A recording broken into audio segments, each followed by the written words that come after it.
مجھے عمرے پر جانے سے روکا گیا تھا اور حکومت نے اس کے خلاف ریٹ کی تھی۔ جسٹس جواد صاحب کی ڈی بی میں آج یہ ریٹ تیسری مرتبہ لگی ہے، لیکن حکومت نے اپنا جواب داخل نہیں کرایا، اس لیے آج عدلیہ نے اس کو چھٹیوں کے بعد کی تاریخ پہ رکھ دیا ہے، اور مجھے اللہ سے پوری امید ہے کہ میں یہ کیس جیتوں گا، اور اللہ کے حکم سے اور نبی کے صدقے میں انشاءاللہ عمرہ بھی کروں گا،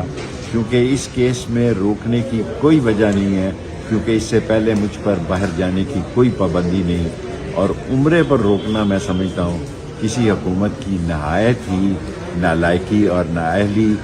اور کی دلیل ہے۔ انشاءاللہ تعالی اب چھٹیوں کے بعد یہ کیس لگے گا۔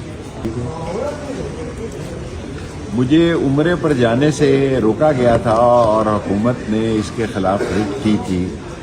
جسٹس جواد صاحب کی ڈی بی میں آج یہ ریٹ تیسری مرتبہ لگی ہے، لیکن حکومت نے اپنا جواب داخل نہیں کرایا، اس لیے آج عدلیہ نے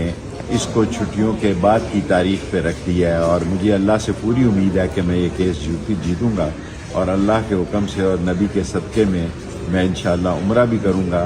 کیونکہ اس کیس میں روکنے کی کوئی وجہ نہیں ہے، کیونکہ اس سے پہلے مجھ پر باہر جانے کی کوئی پابندی نہیں، اور عمرے پر روکنا میں سمجھتا ہوں کسی حکومت کی نہایت ہی نالائکی اور نااہلی اور کی دلیل ہے۔ انشاءاللہ تعالی اب چھٹیوں کے بعد یہ کیس لگے گا۔